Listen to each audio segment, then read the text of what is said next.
الحمد لله نحمده ونستعينه ونستغفره ونعوذ بالله من شرور أنفسنا ومن سيئات أعمالنا من يهده الله فلا مضل له ومن يضلله فلا هادي له ونشهد أن لا إله إلا الله ونشهد أن محمدا عبده ورسوله أما بعد أعوذ بالله من الشيطان الرجيم بسم الله الرحمن الرحيم يا أيتها النفس المطمئنة ارجعي إلى ربك راضية مرضية فادخلي في عبادي وادخلي جنتي. وقال النبي صلى الله تعالى عليه وسلم المرء على دين خليله فلينظر أحدكم من يخالل، أو كما قال عليه الصلاة والسلام. اپنی دوستی کو اللہ نے فرض کیا ہے، مجھ پر، آپ پر، ہم سب پر۔ آپ صلی اللہ علیہ وسلم کا ارشاد ہے، آپ نے فرمایا کہ اگر اسلام میں خلت اور دوستی ہوتی، اسلام میں کوئی دوستی ہوتی تو میرا ابو بکر صدیق دوست ہوتا، ولیکن خلت الاسلام افضل، لیکن میں جانتا ہوں کہ اسلام میں دوستی صرف اور صرف اللہ تعالیٰ کی ہے، اس کے علاوہ کسی کی دوستی نہیں ہے، اس کے علاوہ کسی سے تعلق نہیں ہے۔ دوستی ہم سمجھتے ہیں کہ کوئی ہمارا ساتھی ہے نا، بس وہ دوست ہے۔ عربی کے اندر دوست کسی اور چیز کو کہتے ہیں، اردو میں دوست کسی اور چیز کو کہتے ہیں۔ اردو میں ہم جو بھی ہمارا ساتھی ہوتا ہے، ساتھ پڑھنے والا ہوتا ہے، اسکول میں، کالج میں، ساتھ کبھی سلام دعا کر لیا، کبھی ہنسی مزاح کر لیا، تو ہم اس کو دوست کہتے ہیں۔ اپنے آپ کو سمجھانے کے لیے، ایک دوسرے کو بتانے کے لیے بس اس کو دوست کہہ دیا جاتا ہے۔ لیکن شریعت اسلامی دوست اس کو کہتی ہے جس کو آپ قلب سے، دل سے پسند کرتے ہیں۔ ابراہیم خلیل اللہ، ابراہیم اللہ کا دوست ہے۔ یہ وہ کیا ہے کہ وہ ایسے اللہ سے متعلق ہیں، ایسے اللہ سے جڑے ہوئے ہیں کہ اللہ کی دوستی ان کو نصیب ہے، اللہ کا تعلق خاص ان کو نصیب ہے۔ تو دوست اسے کہتے ہیں جس کو آپ دل سے پسند کرتے ہیں۔ المرء علی دین خلیلہ، فرمایا کہ ہر آدمی اپنے دوست کی طرح کا ہو جائے گا۔ فلینظر احدکم من یخالل، تم دیکھو تمہارا دوست کون ہے۔ عتبہ اور شیبہ اور ولید یہ بدر میں نہیں آنا چاہتے تھے۔ جب ابو سفیان نے قافلہ بھیجا، ابو سفیان نے قافلے میں سے ایک آدمی کو آگے کیا اور کہا کہ جاؤ اور جا کے مکے میں اعلان کرو کہ محمد رسول اللہ صلی اللہ تعالی علیہ وسلم ہمارے قافلے پہ حملہ کر رہے ہیں، اور ان سب کو اکساؤ کہ آؤ اور اپنے قافلے کی حفاظت کرو۔ یہاں سے ابو سفیان نے اپنا ایک منادی بھیجا، اور وہاں سے آپ صلی اللہ علیہ وسلم کے خاندان کی ایک عورت تھی، اس نے خواب دیکھا، عاتقہ اس کا نام تھا۔ اس نے خواب دیکھا اور خواب کو اس نے کسی کو نہیں بتایا، چھپا کے رکھا، چھپا کے رکھا۔ صبح اٹھی ہے تو حضرت عباس مسلمان نہیں ہوئے تھے ابھی ظاہری طور پر، تو حضرت عباس نے کہا کہ پریشان کیوں ہو؟ تو کہنے لگی کہ خواب دیکھا ہے لیکن کسی کو سنانا نہیں چاہتی۔ کہ نہیں بتاؤ، نہیں میں نہیں بتاؤں، نہیں بتاؤ، کہ میرا پکا وعدہ ہے میں یہ خواب کسی کو نہیں سناؤں گا، تم بس مجھے سنا دو کہ مجھے تشویش ہو رہی، نہ جانے کیسا خواب دیکھا ہے۔ اور عربوں میں خواب ایک بڑا معنی رکھتا تھا۔ ہمارے ہاں تو چونکہ خواب کی تعبیر کا علم ختم ہو گیا تو اس وجہ سے ہم وہ نہیں ہیں بقیہ، اور دوسری ہماری ذہنیت بھی وہ اتنی پکی نہیں ہے، بس جو دن میں سوچتے ہیں 2-4 دن کے بعد خواب آ جاتا ہے، جو دن میں سوچتے ہیں 2-4 دن کے بعد خواب آ جاتا ہے۔ ایک صاحب نے مجھے لکھا، مجھے تو اور 3-4 دن کے بعد آپ صلی اللہ علیہ وسلم کی زیارت ہو جاتی ہے، تو لیکن میں نماز نہیں پڑھتا۔ میں نے کہا یہ زیارت نہیں ہے، یہ زیارت نہیں، یہ آپ کے تخیلات ہیں، لگتا ہے کوئی آپ تخیلاتی قسم کے آدمی ہیں اور ہر وقت ایک تخیلی ماحول میں رہتے ہیں، ایک امیجنیشن ورلڈ کے اندر آپ اپنا وقت گزارتے ہیں۔ کہتا ہاں وہ فلمیں زیادہ دیکھتا ہوں۔ ہاں امیجنیشنری مائنڈ ہوتا ہے، وہ امیجنیشنری مائنڈ جو سنتا ہے وہ دماغ میں بنا لیتا ہے اور اس کو خواب آنا شروع ہو جاتا ہے۔ تو عرب کے لوگ جو تھے وہ ایسے نہیں تھے، بلکہ وہ ایک ایک چیز کا دھیان اور لحاظ رکھا کرتے تھے، حتیٰ کہ جانوروں کے نام تھے، حتیٰ کہ دیواروں کے نام رکھے ہوئے تھے، درختوں کے نام رکھے ہوئے تھے۔ آپ علیہ الصلوۃ والسلام کے پاس ایک چھڑی تھی، جس چھڑی کو آپ صلی اللہ علیہ وسلم لے کے چلا کرتے تھے، اس چھڑی کا نام تھا مہجن، یعنی اس چھڑی کا نام بھی صحابہ کرام نے رکھا ہوا تھا۔ آپ کی اونٹنی تھی، اس کا نام تھا قصوہ، آپ کی اونٹنی کے ساتھ جو اونٹنی آئی تھی اس کی نسل تھی، اس کا نام تھا جزوہ۔ تو ایسے عرب ایسے نہیں تھے جو ان چیزوں میں وہ سمجھتے ہیں۔ وہ خواب بڑی اہمیت کا حامل ہوتا ہے، لیکن مسئلہ یہ ہے کہ ہم ہر روز ہی کوئی نہ کوئی خواب دیکھا ہوگا، ہر روز ہی کوئی نہ کوئی چیز دیکھی ہوتی ہے۔ میں روزانہ محسوس یہ بھی خواب آیا، یہ بھی خواب آیا، یہ بھی خواب آیا، یہ بھی خواب آیا، یہ بھی خواب آیا۔ تو وہ خواب ایسا ہے کہ بس دماغ میں جو چیز بس گئی وہ خواب آ گیا۔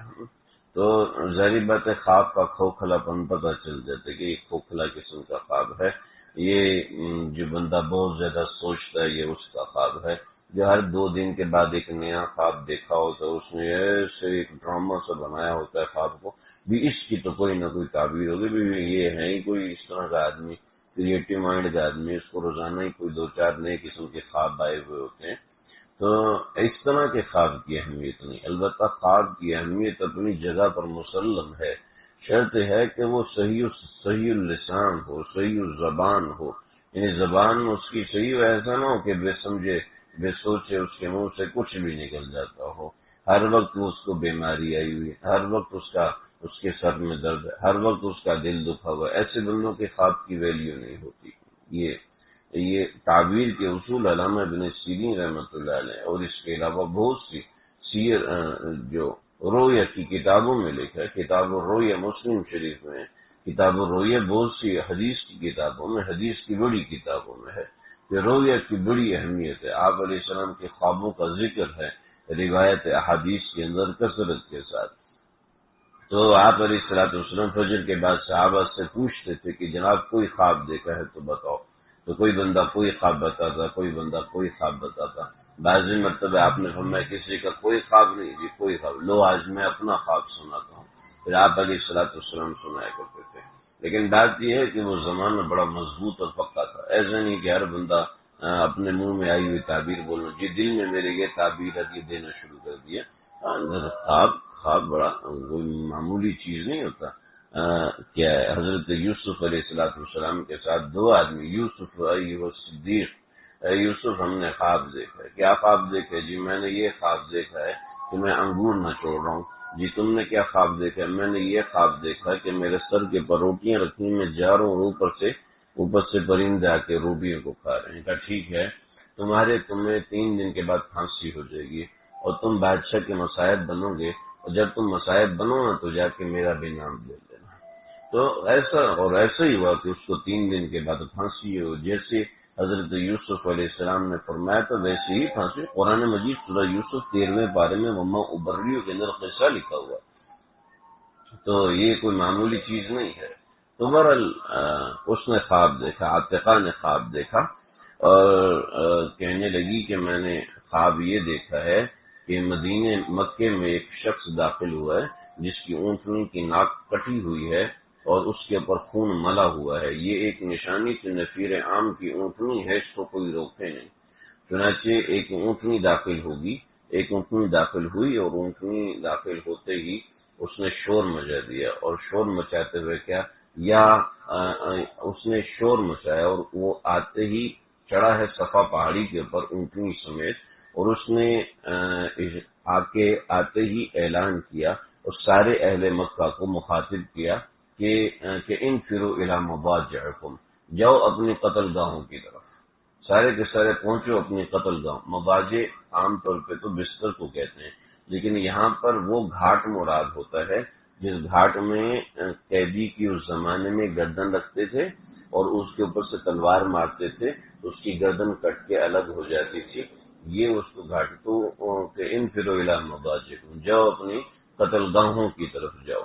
تو اور پھر وہ چڑھا ہے جبل ابی قبیس پر، اور اس نے اوپر سے ایک چٹان پھینکی ہے، وہ چٹان نیچے گری ہے اور نیچے گرنے کے بعد وہ پاش ہوئی اور اس کے ذرے پورے کے پورے مکہ میں جتنے قریش کے خاندان کے لوگ تھے سب کے گھروں میں پہنچے. یہ اس نے خواب دیکھا. تو حضرت عباس یہ چلے ہیں اور چلنے کے بعد انہوں نے کہا عتبہ تجھے پتہ ہے میری بہن نے خواب دیکھا ہے. کیا خواب دیکھا؟ یہ خواب دیکھا. عتبہ نے ابو جہل کو بتایا. ابو جہل نے شور مچا دی کہ پہلے ان کے بندوں کو پیغمبری ملتی تھی، اب ان کی عورتوں کو بھی پیغمبری ملنا شروع ہو گئی. اور یہ ہمیں دکھانا جنہیں اس خواب کی تعبیر واضح تھی کہ ہماری مقتل گاہ کا انتظام ہو چکا اور ہمیں کون مارے گا، ہمارا مد مقابل تو کوئی ہے ہی نہیں، مسلمان تو بھی وہاں پر گئے ہیں، ان کو تو مقابلے کا کچھ ہے نہیں وغیرہ وغیرہ. ادھر سے ابو سفیان نے قافلہ میں ایک بندے کو آگے بھیجا. اس آدمی نے نفیر عام کرنے کے لیے اپنی اونٹنی کی ناک کاٹی اور ناک کاٹی اور جو خون نکلا اس کو پورے جسم پہ لگایا، جگہ جگہ جسم کے اوپر کٹ مارے اونٹنی کے جسم کے اوپر کہ یہ نشانی تھی کہ ایمرجنسی میں جا رہے ہیں اور کوئی روکے نہیں. اور یہ پہنچا ہے مکے میں اور سیدھا کعبۃ اللہ میں داخل وہ اونٹنی سمیت طواف کیا اور شور مچائے کہ لوگوں ابو سفیان نے بھیجا ہے اپنے قافلے کی طرف جاؤ، لوگوں ابو سفیان نے بھیجا ہے اپنے قافلے کی طرف پہنچو، اپنے سامان کی خبر لو. جب لوگوں نے یہ سنا تو آؤ دیکھا نہ تھا، انہوں نے لشکر بنانا شروع کیا اور ایسا لشکر تیار ہوا تھوڑی دیر میں 1000 بندہ تیار ہو گیا. تو کسی نے یاد دلایا وہ عاتقہ نے خواب دیکھا تھا اور یہی تو ہوا. لگے ہو. ابو جہل سے کہا، ابو جہل نے چھوڑو ان باتوں کو، یہ بھی ان باتوں کا وقت نہیں ہے، فوراً نکلو. آیا کعبۃ اللہ کی طرف کے ساتھ لپٹا اور لپٹ کے کہا کہ اے اللہ اگر ہم ٹھیک ہے تو ہمیں فتح یاد کرنا، اگر یہ ٹھیک ہے تو ہمیں ہماری موت مقدر کر، ہمیں شکست دلا دینا. یہ نکلا ہے یہاں سے ابو جہل. اور بھی بڑی کہانی ہے تو پتہ نہیں کیسے شروع ہوگی، میں بتاتے بتاتے دوسری طرف نکل گیا. تو یہاں سے نکلے ہیں اور نکل کر یہ ابو سفیان کا قافلہ، ابو سفیان نے اپنے کسی بندے پہ اعتبار نہیں کیا، یہ نکلا ہے اور نکلتے نکلتے آگے پہنچا. ایک مقام پر پوچھا کہ بھئی کوئی اونٹنیوں والے لوگ آئے تھے؟ جی وہاں آئے تھے اور اس جگہ پر رکے تھے. 2 عورتیں آپس میں باتیں کر رہی تھی. تو بھی کیا باتیں کر رہے ہیں؟ بھی بات یہ کر رہے ہیں کہ مسلمانوں کا قافلہ وہاں سے آ رہا ہے اور ظاہری بات ہے ان قافلوں کو پانی پلانے کے لیے کھانا بنا کے دینے کے لیے لوگوں کی ضرورت ہوگی. ہم کھانا بنا کے دیں گے تو ہمیں وہ لوگ اجرت دیں گے. جی مسلمانوں کا قافلہ تھا کچھ اتنے فاصلے پر یہاں پر آئے گا. ابو سفیان ٹرپنگ کرتے کرتے کرتے وہاں پہنچے تو دیکھا وہاں قافلہ تو موجود نہیں لیکن قافلے کے آثار ہیں. وہاں پر اونٹوں کی مینگنیاں پڑی ہوئی تھیں. تو ایک مینگنی اٹھائی، وہ مینگنی اٹھا کے اس کو توڑ کے دیکھا تو اس کے اندر کھجور کی گٹھلی، اور وہ کھجور کی گٹھلی جو تھی وہ مدینے کی تھی. تو سمجھ گئے کہ اہل مدینہ ہیں، وہ یہاں پر پڑاؤ ڈال رہے ہیں. اس کا مطلب ہے یہ آگے چل کے بدر میں پڑاؤ ڈالیں گے اور بدر میں ان لوگوں نے ہمارے اوپر قبضہ کرنے کی کوشش کرنی. تو ابو سفیان نے اپنا روٹ بدلا. یہاں سے آ رہے تھے مسلمان، یہاں سے آ رہے تھے، بدر میں ٹکرا ہونا تھا. ابو سفیان یہاں سے سمندر کی طرف چلا گئے اور چلے جا کے وہاں سے اس طرف نکل گئے، یعنی انہوں نے رخ اپنا ادھر کر لیا کہ جتنا مسلمان ادھر آئے وہ اتنا ادھر چلے جائیں. اور اس طریقے سے ابو سفیان بچ کے نکل گیا. تو عتبہ اور شیبہ یہ آپ صلی اللہ علیہ وسلم کا مقابلہ کرنا نہیں چاہتے تھے، قطعاً آپ کا مقابلہ کرنا نہیں چاہتے تھے. اور انہوں نے آپ صلی اللہ علیہ وسلم کے آثار کو دیکھا تھا اور بہت سے مقامات پہ دیکھا تھا کہ آپ صلی اللہ علیہ وسلم کو طائف میں جب پتھروں سے لہو لہان کیا گیا اور آپ صلی اللہ علیہ وسلم کی ذات اقدس کی شان میں ایسی گستاخیاں کی گئی تو آپ صلی اللہ علیہ وسلم طائف سے بھاگتے اس باغ تک پہنچے کہ جو باغ عتبہ اور شیبہ کا تھا. آپ اندر داخل ہوئے تو جو اوباش لڑکے تھے وہ بھاگے واپس. یہ عتبہ کا باغ ہے، کہیں پتھر مارنے سے ہماری پٹائی نہ ہو جائے. تو عتبہ اور شیبہ نے آپ صلی اللہ علیہ وسلم کی حالت دیکھی تو رو پڑے اور اپنے غلام عداس سے کہا کہ جاؤ ان سے کہو کہ اللہ کے واسطے یہ اگرچہ یہ ہمارے دشمن ہیں لیکن اللہ کے واسطے آپ یہ کھجورے تناول کر لیں، یہ ہمارے حال پہ آپ کی طرف سے بڑی مہربانی ہوگی۔ تو آپ علیہ الصلوۃ والسلام نے دیکھا، کھجوروں کو صاف کیا اور آپ کے پاؤں میں خون ہے اور آپ کے چہرہ خون سے لہو لہان ہے کہ آپ کے کانوں کے پیچھے وہ تاک کر کے پتھر مارتے تھے اور آپ کے ہاتھ خون آلود ہے۔ آپ نے بسم اللہ الرحمن الرحیم پڑھا تو وہ عداس سے اما تعرف اللہ، آپ اللہ کو کیسے جانتے ہیں؟ تو آپ نے کھجور ایک طرف کی اور کہا کہ تو کون ہے؟ تو میں عداس ہوں۔ کہاں سے ہے؟ کہ نینوا سے ہوں۔ نینوا؟ وہاں تو میرا بھائی یونس تھا، یونس ابن متہ میرا بھائی وہاں کا رہنے والا۔ کہ آپ یونس ابن متہ کو کیسے جانتے ہیں؟ کہ یونس ابن متہ اللہ کا پیغمبر تھا اور میں بھی اللہ کا پیغمبر ہوں۔ جس اللہ نے یونس ابن متہ کو اللہ کا رسول بنایا، اسی اللہ نے مجھے اپنا رسول بنا کے بھیجا۔ تو عداس نے آپ صلی اللہ علیہ وسلم کی تعلیمات سنی۔ آپ کے چہرے ہاتھ پر خون ہے، آپ کے ہاتھوں پہ خون ہے، آپ کے پاؤں پہ خون ہے۔ تو عداس نے اسی حالت میں آپ کا چہرہ چوما، آپ کے ہاتھوں کا بوسہ لیا۔ تو عتبہ اور شیبہ نے کہا کہ تیرا دین تو ان کے دین سے کئی گنا بہتر ہے، پھر تو ان کا ہاتھ پاؤں کیوں چوم رہا تھا؟ یہ پنکھان کریں، اپنے بند کر دیا۔ پھر تو ان کے ہاتھ پاؤں کیوں چوم رہا تھا؟ تو کہنے اللہ کے قسم وہ اللہ کا نبی ہے۔ جب عتبہ اور شیبہ بدر کے لیے جانے لگے تھے، عتبہ اور شیبہ کے بھائی ابو زہیر کو عداس نے پاؤں پکڑے، ان کو کسی طرح روک لو کیونکہ وہ اللہ کے نبی برحق ہیں، اور اللہ کے نبی برحق ہوں اور ان کے مد مقابل جو جائے وہ کبھی بھی کامیاب لوٹ کر آ نہیں سکتا، تو آپ ان کو منع نہ کریں۔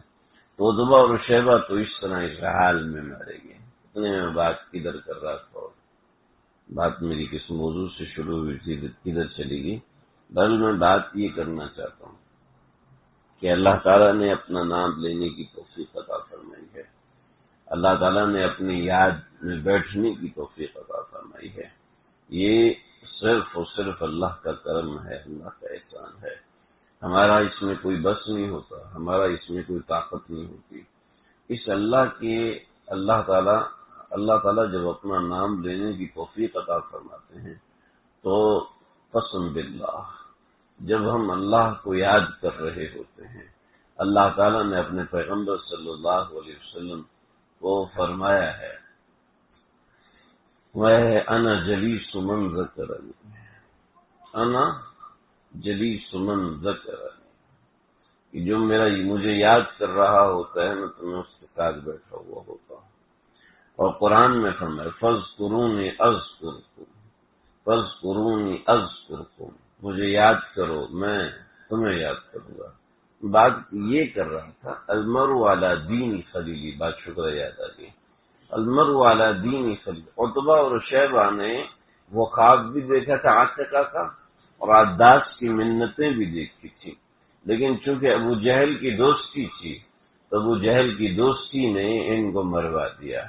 ابو جہل خود مقابلے کے لیے نہیں آیا، لیکن اس نے عتبہ اور شیبہ سے کہا تم بزدل ہو۔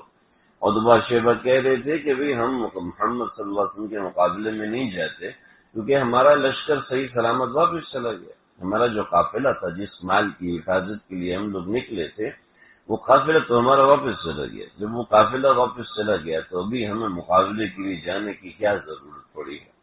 تو کیا ہوا کہ ابو جہل کہنے لگا کہ تم اگر خود ڈرپوک ہو تو ٹھیک ہے واپس چلے جاؤ، اور بہادر ہو تو مد مقابل کا سامنا کرو، مد مقابل آ چکے ہیں ان کا سامنا کرو، ایسے کیسے بھاگ رہے ہو؟ اور یہ تانا ان سے برداشت نہ ہوا۔ المرء علی دین خلیلہ فلینظر احدکم من یخالل۔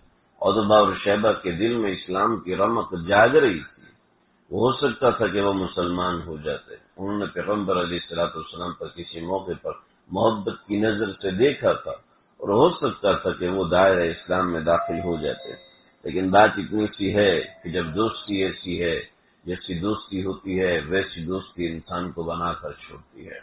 انسان کی دوستی صحبت صالح ترا صالح کن، صحبت پالے ترا پالے کن، انسان کو اچھی صحبت اچھا بناتی، انسان کو بری صحبت برا بناتی ہے۔ ہمارے اکابرین سے بڑے حضرات نے عجیب و غریب زندگیاں گزاری ہیں اور اللہ کی یاد میں مست زندگیاں گزاری۔ اللہ سے تعلق ایسا تھا کہ یہاں بیٹھ کے اللہ کرتے تھے تو سامنے بیٹھا ہوا آدمی اللہ کی محبت میں تڑپنے لگتا تھا۔ کیا ان کے دلوں میں ذوق تھا، کیا ان کے دلوں میں اللہ کے نام کا جوش تھا، کتنی طاقت تھی اللہ کے نام کی۔ مولانا ہدایت اللہ صاحب رحمۃ اللہ تعالی علیہ رنگون میں گئے تو بہت سے لوگ بیعت کے لیے حاضر۔ میرے ساتھی جنہوں نے واقعہ دیکھا، انہوں نے، جن کے والد صاحب نے یہ واقعہ دیکھا، انہوں نے خود یہ واقعہ سنایا۔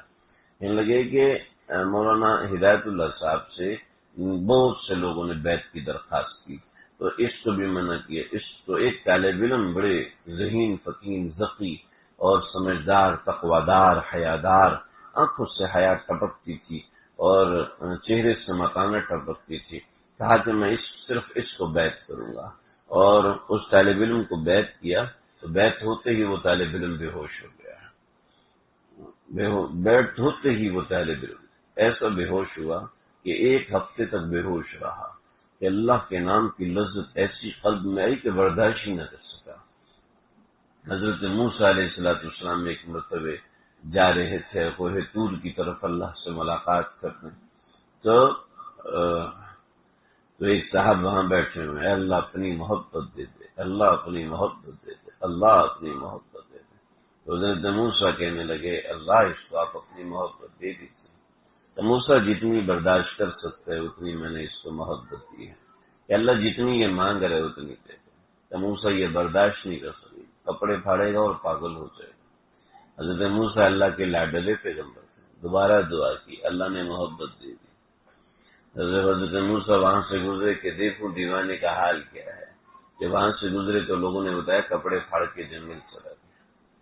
اللہ کی محبت چیز ہے، دنیا میں انسان کو تھوڑی سی لذت سے محبت ہو جاتی ہے، کسی اچھے کھانے سے محبت ہو جاتی ہے، کسی شخصیت سے محبت ہو جاتی ہے، کسی کی ذات سے محبت ہو جاتی ہے، اور انسان اس کی ذات کے پیچھے اپنی زندگی کو لگا دیتا ہے، انسان اس کی ذات کے پیچھے اپنی خواہشات کو لگا دیتا ہے، انسان اس کی ذات کے پیچھے اپنا سب کچھ بھلا دیتا ہے۔ کیا ہے اس کھانے کو کھانے کے لیے کیا کچھ کرتا ہے، ماں باپ سے محبت ہوتی ہے، ان کا چہرہ دیکھنے کے لیے کیا کچھ کرتا ہے، ماں باپ کو اپنی اولاد سے محبت ہوتی ہے، اولاد کا چہرہ دیکھنے کے لیے کیا کچھ کرتی ہے۔ جب بندے کو اپنے ربا سے محبت ہو جاتی ہے تو اپنے پروردگار کی محبت میں وہ کیا کچھ کرتا ہے یہ اہل محبت ہی جانتے ہیں، کہ وہ تڑپاتے ہیں، وہ رلاتے ہیں اپنی یاد کے اندر، وہ اپنی یاد کے اندر طرح طرح کے اشک بہواتے ہیں، کبھی راتوں کی نیند اڑا دیتے ہیں اور کبھی کیا کرتے ہیں، کبھی کیا کرتے ہیں۔ اللہ کی محبت، اللہ سے تعلق، یہ حاصل کرنا میرے آپ کے اختیار کی چیز ہے، ایسا چیز نہیں۔ دیکھو یہ چھوٹے بچے نا شور مچا رہے ہیں، ان سب کے اوپر نماز فرض ہے؟ جی بتاؤ جی، نماز فرض ہے؟ نہیں، ان کے اوپر نماز، یہ چھوٹا بچہ بیٹھا ہوا کتنی شرافت سے ماشاء اللہ، اس میں نماز فرض ہے جی؟ اس میں نماز فرض نہیں، کیوں فرض نہیں بتاؤ ذرا، کوئی دماغ لڑاؤ، کیوں آصف بھائی نماز فرض کیوں نہیں؟ سمجھ نہیں ہے، صحیح جواب دے رہے ہیں آپ، سمجھ نہیں، اس پہ نماز فرض نہیں کیونکہ یہ پڑھ نہیں سکتا، نہیں پڑھ سکتا، 2 سال کا بچہ اس پہ نماز فرض نہیں پڑھ سکتا، اس لیے فرض بھی نہیں۔ ایک آدمی فتو فقیر ہے، غریب ہے بیچارہ،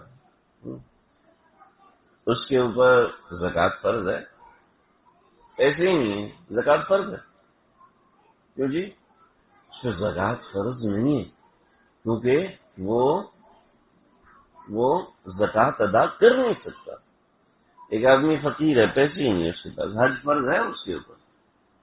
آج تو اس پہ فرض ہوتا ہے جس کے پاس جانے کے پیسے، جس کے پاس جانے کے پیسے نہیں اس پہ آج کیسے فرض ہوگا؟ جی دیکھو بات یہ ہے کہ اللہ نے وہ چیز ہم پہ فرض کی ہے جو ہم کر سکتے ہیں۔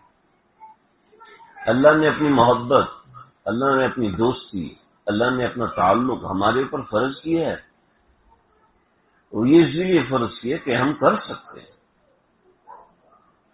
اور یہ وہ چیز ہے جو دنیا انسان کو ایک نئی زندگی دیتی ہے، انسان کو ایک نیا رخ دیتی ہے۔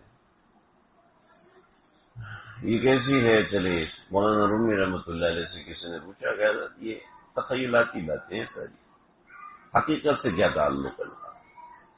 مولانا رومی رحمۃ اللہ علیہ نے قصہ لکھا کہ بادشاہ محمود تھا، اس کا وزیر تھا ایاز، بڑے اس کے عجیب و غریب کارنامے ہیں ایاز کے۔ ایاز دیوانہ تھا بادشاہ کے پیچھے اور مستانہ تھا بادشاہ سے سچی محبت کرتا تھا، اور یہ سچی محبت تو کسی کسی کو نصیب ہوتی ہے۔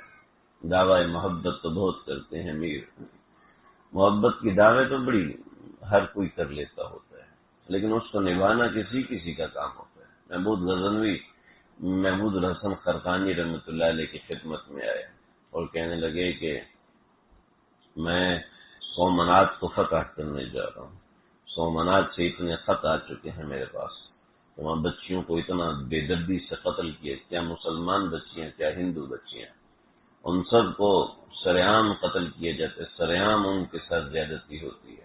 سومنات کی پوری ایک تاریخ ہے کہ سومنات کا جو مندر تھا وہ ایک بت تھا، اور بت بھی جو بنا ہوا تھا وہ یعنی میں کیا بتاؤں، تو اس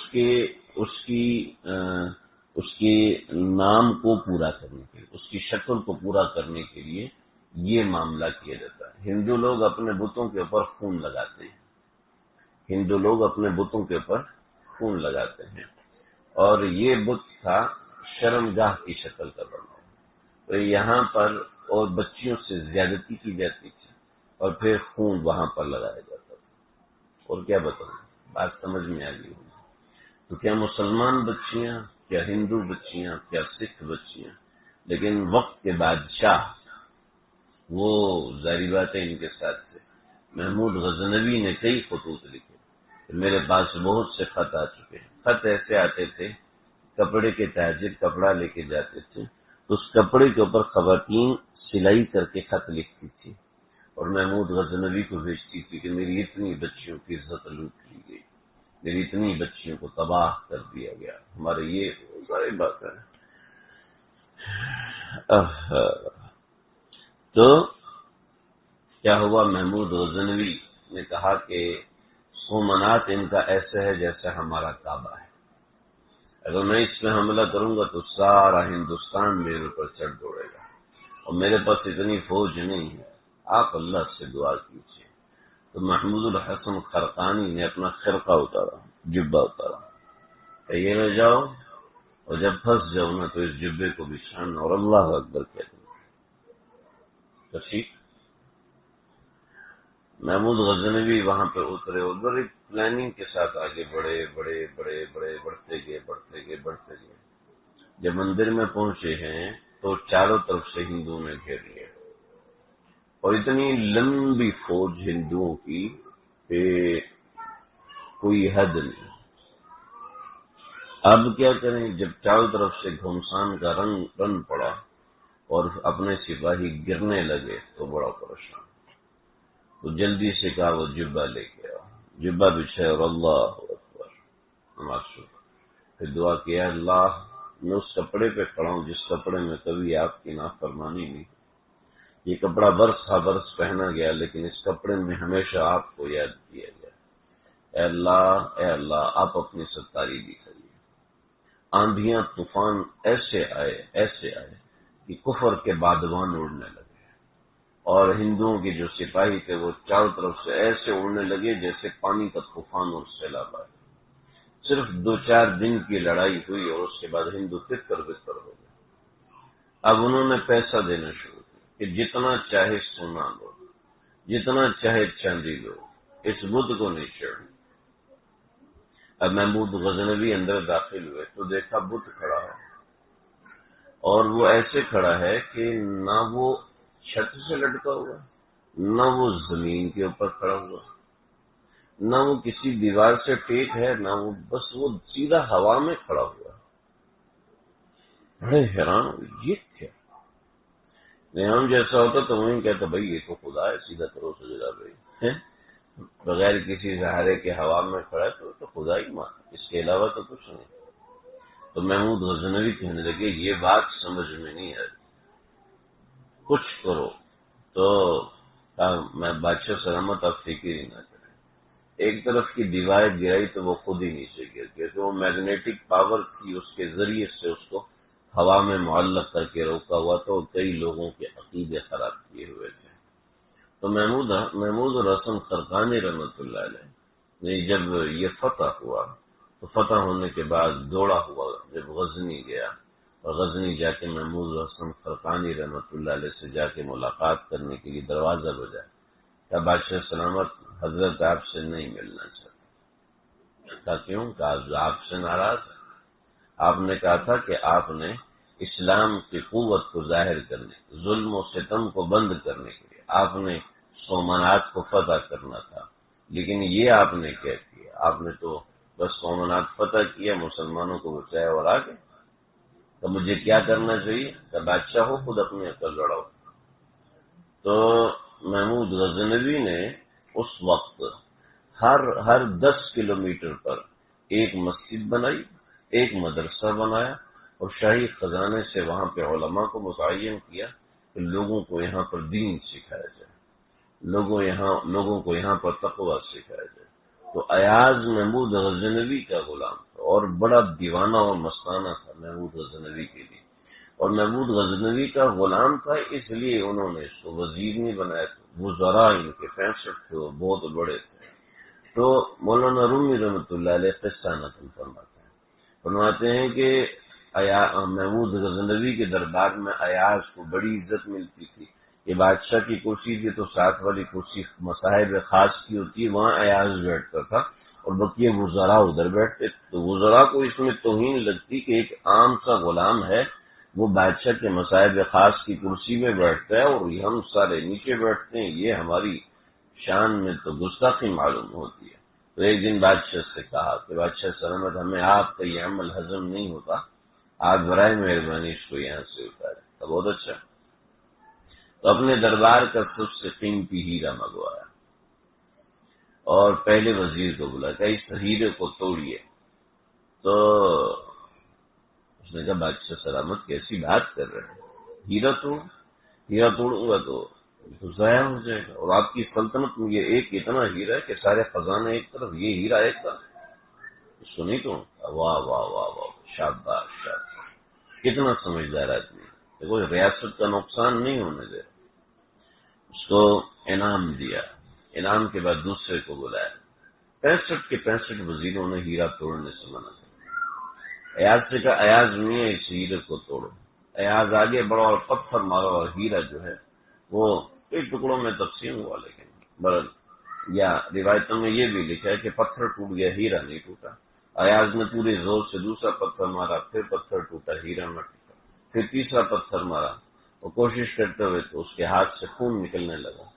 کہا کہ ایاز کتنا بے وقوف ہے، ہیرا توڑنے پہ لگا، وہ اس کو نہیں پتا کتنا قیمتی ہے۔ تو بادشاہ نے کہا کہ ایاز رکو، کیا مسئلہ ہے؟ دیکھو تمہارے سامنے اتنے سمجھدار لوگ گزرے، ان سب نے ہیرے کو نہیں توڑا، اور تم ہیرے توڑنے کے پیچھے لگے ہو، تمہیں شاہی خزانے کا نقصان نظر نہیں آیا؟ تو بادشاہ سلامت انہوں نے ہیرا توڑنے سے انکار کر دیا، انہوں نے ہیرا نہیں توڑا، اور میں نے آپ کا حکم نہیں توڑا۔ ہماری خواہشات، ہمارا آرام، ہمارا سکون، ہماری مرضیات، یہ ہیرا ہیں، بڑی مقدس ہیں، بہت معصوم ہیں، بہت اچھے ہیں، لیکن جب یہ اللہ کے حکم کے مد مقابل آئیں تو بھئی ان کو توڑنا ہے، یہ اللہ کی محبت ہے، مولانا رومی رحمۃ اللہ علیہ نے یہ حکایت کی، اللہ کی محبت یہاں سے نظر آتی ہے کہ میرا بندہ میرے لیے کیا چھوڑتا ہے۔ دل میں خواہشات اللہ ہی تو ڈالتے ہیں کہ میرا بندہ حرام کھا لے، میرا بندہ حرام دیکھ لے، میرا بندہ حرام سن لے، اللہ خواہشات دل میں القاء کرتے ہیں۔ فَأَلْهَمَهَا وَالشَّمْسِ وَضُحَاهَا وَالْقَمَرِ إِذَا قسم ہے وَالنَّهَارِ إِذَا جَلَّاهَا وَاللَّيْلِ إِذَا يَغْشَاهَا وَالسَّمَاءِ وَمَا بَنَاهَا وَالْأَرْضِ وَمَا طَحَاهَا وَنَفْسٍ وَمَا سَوَّاهَا، قسم ہے سورج کی، قسم ہے سورج کے چمکنے کی، قسم ہے چاند کی، قسم ہے چاند کے چمکنے کی، قسم ہے رات کی، قسم ہے رات کے چھا جانے کی، قسم ہے دن کی، قسم ہے دن کے روشن ہو جانے کی، قسم ہے پہاڑوں کی، قسم ہے آسمانوں کی، قسم ہے پہاڑوں کے بچھائے جانے کی، قسم ہے زمین کے پھیلائے جانے کی، کیا ہے؟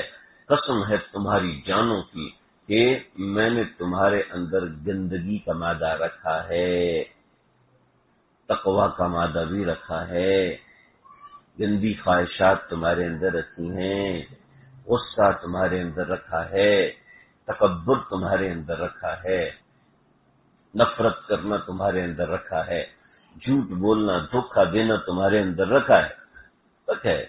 اب دیکھو تمہارا امتحان ہے، لیبلوکم ایکم احسن عملا، تم میں سے کون ہے جو ان برائیوں کو مارتا ہے، تم میں سے کون ہے جو ان برائیوں کا مقابلہ کرتا ہے، تم میں سے کون ہے جو ان برائیوں سے جیت کر میرے پاس آتا ہے۔ زندگی میں خواہشات ختم نہیں ہوتی خواہشات، چاہے کچھ بھی کر لے، حج کیا کعبے کا، گنگا کا اشنان بھی، خوش رہے رحمان بھی، راضی رہے شیطان بھی، دل تو یہ بولتا رہتا ہے۔ نہ حج کرنے سے انسان متقی بنتا ہے، نہ قرآن حفظ کرنے سے انسان متقی بنتا ہے، جی ہاں، نہ چلہ لگانے سے انسان متقی پرہیزگار بنتا ہے، نہ رمضان کے 30 روزے رکھ لینے سے انسان متقی بنتا ہے۔ انسان متقی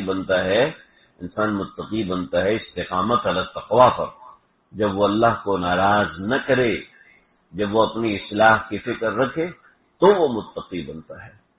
ایسا نہیں ہے کہ نماز بھی چھوڑے، روزے بھی چھوڑے، نہ نماز میں اللہ سے تعلق، نہ تلاوت قرآن میں اللہ سے تعلق، نہ نماز جیسی ہے، نہ تلاوت جیسی ہے۔ ارے کوئی تو وقت ایسا ہو جو ہماری اور اللہ کی خلوت ہو، جی، تو ایسا وقت ہونا تو چاہیے کہ جس میں میں اور میرا اللہ ہوں، اس کے علاوہ کوئی دوسرا نہ ہو۔ جب تم میرے پاس ہوتے ہو گویا کوئی دوسرا نہیں ہوتا۔ ہم اللہ سے ایسی تو بات کریں، ہم اور تم آگاہ ہیں اس رب کے خفی سے، معلوم کسی اور کوئی اعراض نہیں ہے، باتیں تو ہیں ہر دم مگر آواز نہیں ہے۔ اللہ کو اپنے بندے کو تعلق نہیں دیکھتے اس کی داڑھی ہے نہیں ہے، یہ نہیں دیکھتے مولوی صاحب، حافظ صاحب، قاری صاحب، انجینئر صاحب، ڈاکٹر صاحب، یہ نہیں دیکھتے۔ اللہ تو دیکھتے کون ہے جو میری طرف ہوتا ہے۔ من تقربنی شبرا تلقیتہ من بعید، جو ایک شبر میری طرف، شبر کہتے ہیں آپ ایک سوئی لیں اور سوئی کو ایک نشان بنائیں مٹی کے اوپر، اور مٹی کے اوپر نشان بنا کے اٹھا لیں، اس نشان کو کہتے ہیں شبرن۔ من تقربنی، جو اتنا سا میرے قریب ہوتا ہے، تو میں کیا کرتا ہوں، میں اس کے قریب آ جاتا ہوں۔ حضرت تھانوی رحمۃ اللہ علیہ نے والذین جاہدوا فینا لنہدینہم سبلنا، تفسیر میں لکھا ہے کہ جو بندہ اللہ کے راستے میں چلنے لگتا ہے تو اللہ تعالیٰ اس کا ہاتھ پکڑتے ہیں، ضرور پکڑتے ہیں۔ اللہ بے وفا نہیں ہے، انسان بے وفا ہوتے ہیں۔ دیکھو، اگر بچہ گندگی کر دیتا ہے نا، بچہ گندگی کرتا ہے تو ماں اس کی گندگی صاف کرتی ہے تو ناک چڑھائی ہوتی ہے، جی ناک چڑھایا ہوتا ہے نا، ہے بھائی جواب دو، یہ سوئے ہوئے ہے۔ ماں جب گندگی صاف کرتے ہٹا دیں، بچہ الٹی کر دیتا ہے تو بچہ ماں ناک چڑھا کے الٹی صاف کر رہی ہوتی ہے۔ کوئی ماں نہیں، بڑی خرافت ہے، جی بڑا مزیدار ہے، کوئی ماں ایسی نہیں کرتی، کوئی ماں ایسی نہیں کرتی۔ جو قربان سے اللہ کی ذات، انسان گناہ کی گندگی کر دیتا ہے، اللہ کہتے ہیں ان اللہ یبسط یداہ، اللہ پوری رات آنا اللیل، پوری رات ہاتھ پھیلا کے کھڑے. مثال دی حدیث میں مثال، ان اللہ یبسط یدہ، مسلم شریف کی روایت، آنا اللیل پوری رات، وآنا النہار پورا دن ہاتھ پھیلائے. کیوں ہاتھ پھیلائے؟ شاید کسی نے دن میں گناہ کیا ہے، رات میں آئے مجھ سے معافی مانگے، معاف کر دوں. اور کسی نے دن میں گناہ، رات میں گناہ کیا، دن میں آئے مجھے منائے، میں معاف کر دوں. ایسا مہربان اللہ، ایسا شفیق اللہ، اس کے قریب آ کے دیکھیں. ساری دنیا کی لذتیں ایک طرف رہ گئی، ان لذتوں میں لذت ہے ہی نہیں. حجبت النار بالمکارہ وحجبت الجنت بالشہوات، رسول اکرم صلی اللہ علیہ وسلم نے فرمایا حجبت الجنت بالمکارہ، تھوڑی سی مشقت ہے، جنت کو اس کے اوپر رکھا ہوا ہے. وحجبت النار بالشہوات، تو بڑے مزے مزے کی چیزیں ہیں، یہ بھی کر لو، یہ بھی بڑے مزے مزے کی چیزیں، اس سے جہنم کو ڈھانپا ہوا ہے کہ مزے کرتے کرتے کرتے کرتے بالآخر کس طرف جاتے ہیں. تو انسان کے مزاج میں غفلت آ جاتی ہے نافرمانی کرنے سے، اور غفلت سے انسان اللہ سے دور، بہت دور چلا جاتا ہے. دوستو، اس غفلت کو نکالنا، کلا بل ران علی قلوبہم، دل کے اندر غفلت آ جاتی ہے. یہ آیت مسلمانوں کے لیے نہیں ہے، ٹھیک ہے نا، میرے آپ کے لیے آیت نہیں ہے. میری مسجد میں ایک صاحب ہیں، بڑی مجھے ان سے بات کرنے کا بہت مزہ آتا ہے. بوڑھے آدمی ہیں اور زندگی گزاری ہے، کروڑ پتی زندگی گزاری، اللہ نے بہت دیا، لیکن ابھی اپنی زندگی پہ روتے. تو وہ واقعتاً ایسا کہ اللہ سے اتنا ڈر لگتا ہے، اتنا ڈر لگتا ہے. ان سے جب میں بات کرتا ہوں مجھے بڑا مزہ آتا ہے کہ واقعتاً اللہ سے ڈرنے والا آدمی، ان کو جب امید اور حوصلہ دلایا جاتا ہے تو عجیب و غریب باتیں یاد آتی ہیں، کتابوں میں پڑھی ہوتی ہیں بھول جاتے ہیں. میں کتاب پڑھ رہا تھا تو اتنی اہم کتابیں زمانے سے میرے گھر میں رکھی، میں نے پڑھی، آگے دیکھا تو اس سے نشان لگا، ہائی لائٹر بھی لگا، یہ میں نے کب پڑھی، بھول جاتا ہے آدمی سے. لیکن جب کوئی ایسا طالب آتا ہے، طالب سابق آتا ہے، جب وہ پوچھتا ہے تو اللہ وہ بہت یاد دلا دیتے ہیں. اس سے ایک بہت بڑے عالم، انہوں نے پوچھا کہ بھئی فلاں موقع پر، میں نے کہا حضرت آپ اتنے بڑے، مجھ سے کیا پوچھتے ہیں، تم بتاؤ. تو میں نے کہا حضرت تھانوی نے تربیت السالک جلد نمبر 2 میں فلاں مقام پر یہ خط کا جواب دیا. میں نے تربیت السالک پڑھی کرتی ہوئے آج 5-6 سال پہلے پڑھی تھی. آپ نے، تمہیں یاد ہے؟ میں نے کہا اللہ کی قسم آپ نے پوچھا تو یاد آیا، اس سے پہلے نہ ایک لفظ یاد تھا، نہ آج تک کبھی تھا، نہ ابھی یاد آ رہا ہے مجھے کہ میں نے ان کو کیا بتایا تھا. تو طالب صادق ہوتے ہیں تو عجیب و غریب باتیں یاد آ جاتی ہیں. اللہ ان کی برکت سے مجھے بھی عطا کر دیتے ہیں. تو میں نے ان کو ایک بات بتائی جو میں نے حضرت تھانوی کے ملفوظات کی جلد نمبر 3 میں پڑھی تھی، ابھی یاد آ رہی ہے تو سنا رہا ہوں، تاکہ مومنین کو جہنم میں عذاب کے لیے نہیں ڈالا جائے. وہ کہنے لگے کلا بلران آ، میرے دل کے اوپر زنگ لگ گئی. میں نے کہا مومن کے دل پہ زنگ نہیں لگتا.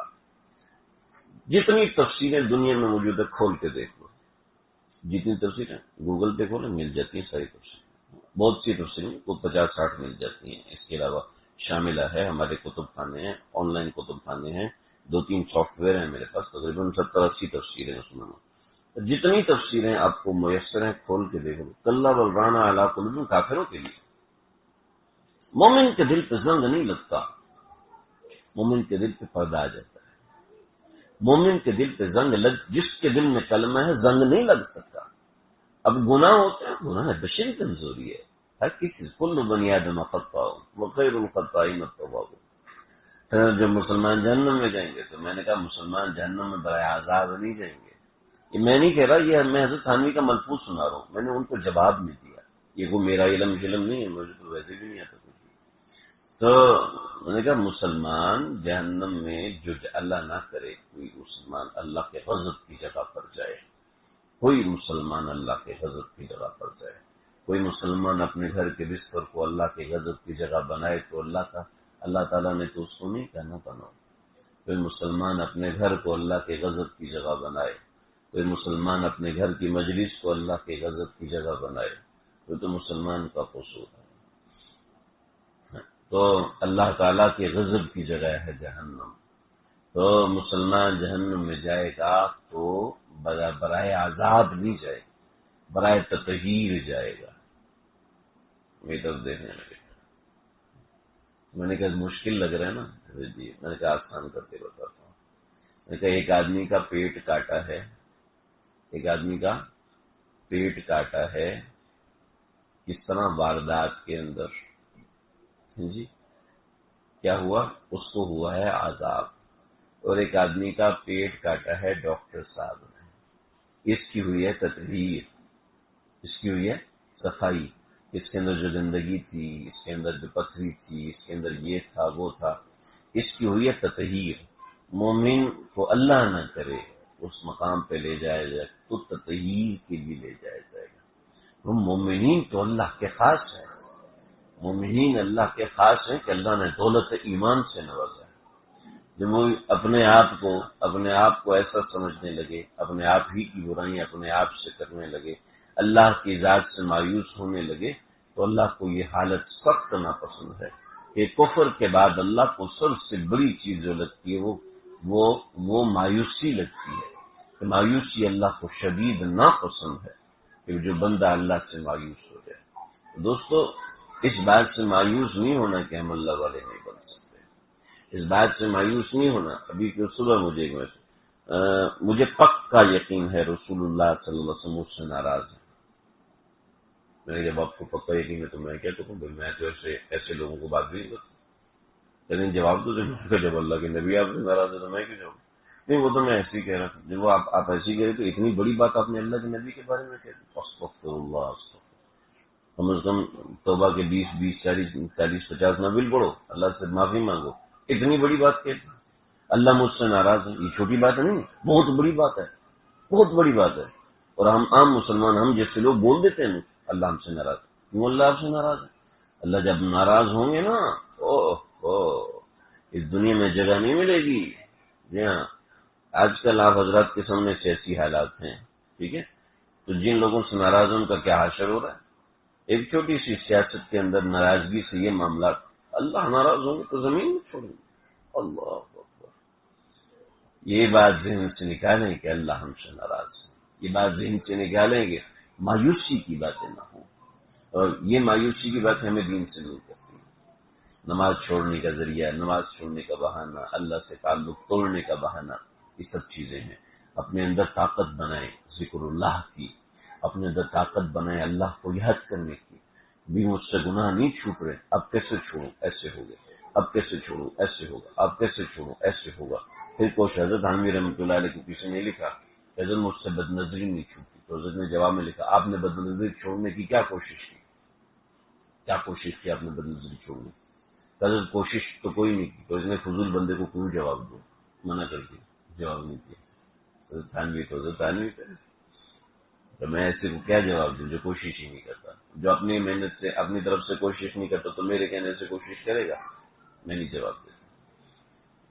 حضرت پھر کیا کروں گا؟ اپنی کوشش کروں، جب کوشش میں ناکام ہو جائے تو پھر مجھے لکھو. بات یہ ہے کہ ہمارے اندر اگر ایک مرض ہے، ہم اس مرض کو نکالنے کی کوشش نہیں کرتے. اول تو اس مرض کو مرض ہی نہیں سمجھتے کہ جی مجھے نماز چھوڑنے کا مرض ہے، مجھے نماز قضا کرنے کا مرض ہے، مجھے دل میں بغض اور کینہ پالنے کا مرض ہے، مجھے لوگوں سے نفرت کرنے کا مرض ہے، میں لوگوں کو گھٹیا حقیر سمجھتا ہوں، یہ مرض ہے. آپ لوگ تھک تو نہیں گئے نا؟ آپ سب سے پہلے آئے ہوئے تھکے تو نہیں؟ بس ختم کر رہا ہوں میں جی. تو مجھے یہ مرض ہے، پہلے اپنے مرض کو سمجھے، تو اس مرض کو دور کرنے کی کوشش کرے. پھر بھی وہ دور نہ ہو تو پھر شیخ کو لکھے کہ میرے اندر یہ مرض ہے، اس کی اصلاح کیسے کروں. یا شیخ کو لکھے میرے اندر یہ مرض ہے، اس کی میں نے اصلاح یوں کی ہے تو ٹھیک کیا. شیخ بتا ہاں بالکل ٹھیک کیا. اور شیخ بتائے گا نہیں، اس طرح علاج کرنے سے تو آپ کے مزاج میں تکبر آ جائے گا، آپ کو ایسے علاج نہیں کرنا چاہیے، اگلی مرتبہ آپ اس طریقے سے کریں گے، فرق پڑے گا. تو اپنی اصلاح کی فکر پیدا کیجیے، اپنی اصلاح کی فکر پیدا، اور جس میں اصلاح کی فکر پیدا نہ ہو تو اس کا علاج ہے کہ وہ کچھ دیر موت کا مراقبہ کرے، موت کو یاد کرے، اور اپنی آخرت کو یاد کرے، قبر میں حضوری کو یاد کرے، عذاب قبر کو یاد کرے۔ جب ان چیزوں کو یاد کرے گا، ایک دن وحشت ہوگی، دوسرے دن وحشت ہوگی، تیسرے دن فکر ہونا شروع ہو جائے گی۔ یہ فکر انسان کی زندگی تبدیل کرتی ہے۔ برس سے ہم مجلسوں میں آتے ہیں، بیان سنتے ہیں، بیان کرتے بھی، لیکن ایک منٹ کے لیے مزاج میں فرق محسوس نہیں ہوتا۔ اس کی وجہ یہ ہماری فکر سلامت نہیں۔ فکر سلامت ہوتی ہے اس طریقے سے، انسان مجلسوں میں آتا ہے، اس چوٹ لگتی رہتی ہے، ضرب پڑتی رہتی ہے، ایک دن فکر سلامت ہو جاتی ہے، انسان آگے بڑھتا ہے۔ کامیابی کام سے ہوگی، نہ کہ حسن کلام سے ہوگی، ذکر کے التزام سے ہوگی، ذکر کے اہتمام سے ہوگی، فکر کے التزام سے ہوگی۔ اللہ مجھے آپ کو، ہم سب کو سمجھنے کے عمل کرنے کی توفیق عطا فرمائے۔ وآخر دعوانا الحمدللہ۔